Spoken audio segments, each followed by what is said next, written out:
매주 다양한 문화 소식과 함께 그 속에 담긴 과학 정보를 전해드리는 문화, 과학과 만나다 시간입니다. 오늘은 문화 공간으로 재탄생한 폐광산에 대해서 알아보겠습니다. 양혜영 기자 나와 있습니다. 안녕하세요. 네, 안녕하세요. 네, 광산이라고 하면 왜 예전에는 우리나라의 산업화를 이끌었던 주요 공간 아니었습니까? 그런데 이제는 사실 혐오 시설이 되어 버렸는데요. 그렇죠. 그런데 이 버려진 폐광산이 문화 공간으로 이렇게 새롭게 태어났다는 소식을 들었어요. 네, 맞습니다. 바로 경기도 광명시에 위치한 가학광산 동굴입니다. 사실 이 가학광산 동굴은요, 수도권 내에 위치한 유일한 금속 광산인데요.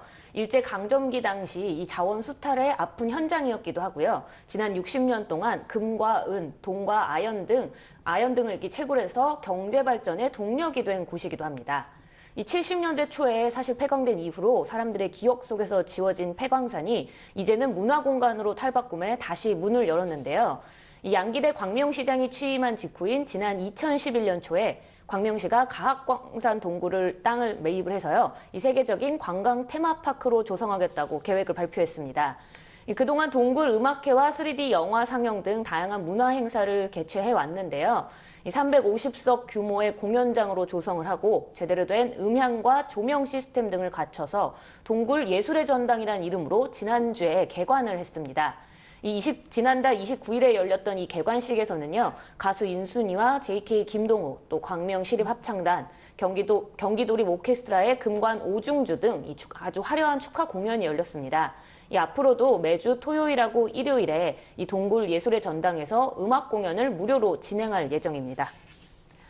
네, 이 동굴에서 음악회가 열린다라고 하니까 신기한데요. 동굴에서는 막연히 생각하면 소리가 울려서 음악회에 좋겠다라고 생각은 할 수 있겠는데 정확한 이유는 뭔가요? 네, 쉽게 예를 들어서 좀 몇 가지 설명을 해드릴게요. 소리가 울리는 거를 생각해 보면요. 우리가 이제 방 안에서 이야기를 하면 사실 되게 잘 들리잖아요. 근데 운동장에서 똑같은 목소리 크기로 이야기를 했을 때는 사실 잘 안 들려요. 목소리를 더 크게 해야 되잖아요. 그렇죠. 네, 이거는 이 소리가 가지고 있는 특징 때문인데요. 이 소리가 물체의 진동을 통해서 이 공기나 액체 등을 통하면 이 소리의 진동들이 전달이 되는 겁니다. 그래서 이 소리의 파형인 음파는 직진을 하는 성격을 가지고 있어서요.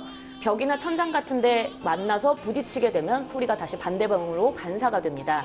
그런 반사 과정을 통해서 소리가 더 잘 들리게 되는 거죠. 아무래도 동굴 속에서는 이 울퉁불퉁한 동굴 벽에 소리가 부딪히면서 불규칙적으로 반사가 되니까 소리가 더 잘 울리게 되는 겁니다. 그런데요, 이 동굴 안에서 자연적으로 울림 소리가 생기게 되는데 공연에 도움이 될 것 같기도 한데 반대로 또 방해가 될 것 같기도 해요. 어떤가요? 네, 맞습니다. 이 소리가 반사되거나 흡수되면서 공간에 남아있는 소리, 이거를 이제 잔향이라고 부르는데요. 네. 이 동굴 안에서는 이 잔향이 일반 음악 공연장에 비해서 약 2배가량 크다고 합니다. 그래서 우리가 실제로 공연장을 설계를 할 때 잔향이 공연장 내에 얼마나 많이 남아있을 수 있을지, 적절히 남아있을 수 있을지 이런 것들을 과학적으로 설계를 하고 있는데요. 이번 이 동굴 예술의 전당 같은 경우에는 그럴 필요가 전혀 없는 말 그대로 천연 오페라 하우스가 되는 셈입니다. 하지만 걱정하셨듯이 이 불규칙한 소리의 반사들은 안 좋은 점도 나타내기도 하는데 그게 뭐냐면 아무래도 아주 정확한 노랫말 소리 혹은 연주의 아주 깔끔한 소리 같은 거는 좀 듣기가 어려워지는 거거든요. 네, 그래서 이제 아무래도 이 동굴 예술의 전당에서는 이 같은 문제를 해결하기 위해서 동굴 주요 지점에다가 6대의 스피커를 설치해서 활용을 하고 있습니다. 하지만 좀 부족한 면이 아직은 남아있다고 얘기를 관계자들이 했고요. 앞으로도 어느 곳에 앉든지 공연을 잘 즐기고 또 소리도 아주 자연스럽게 들을 수 있도록 보완해 나갈 계획이라고 합니다. 네, 사람의 목소리도 동굴에 영향을 받을 것 같은데 동일하게 악기도 그 동굴에서 있으면 영향을 많이 받을 것 같아요. 어떤가요? 그렇죠, 맞습니다. 사실 동굴을 제2의 악기로 삼아서 마치 동굴 속에서 연주를 하는 거를 새로운 어떤 장르로 만들자 또는 이 동굴 자체를 녹음 스튜디오로 활용하자 이런 움직임은 사실 꾸준히 있어 왔습니다. 이 관객들이 자연의 음향을 즐길 수 있다는 점에서는 사실 동굴에서의 공연이 장점이 굉장히 많은데 반대로 말씀하셨듯이 이 동굴 내부의 습도는 악기에 영향을 미치기도 합니다. 이 타악기나 관악기의 경우에는 동굴의 울림 소리가 연주 효과를 좀 더 높여주지만 반대로 이 현악기 같은 경우가 문제가 되는데요. 사실 현악기가 나무로 만들어져 있는 악기가 많잖아요. 바이올린이나 첼로처럼요. 네. 그래서 습도에 굉장히 민감한 악기입니다. 그래서 악기 자체에 변질이 올 수도 있고 또 현을 떨려서 내는 이 소리들도 이 습도의 영향을 좀 받을 수도 있다고 합니다.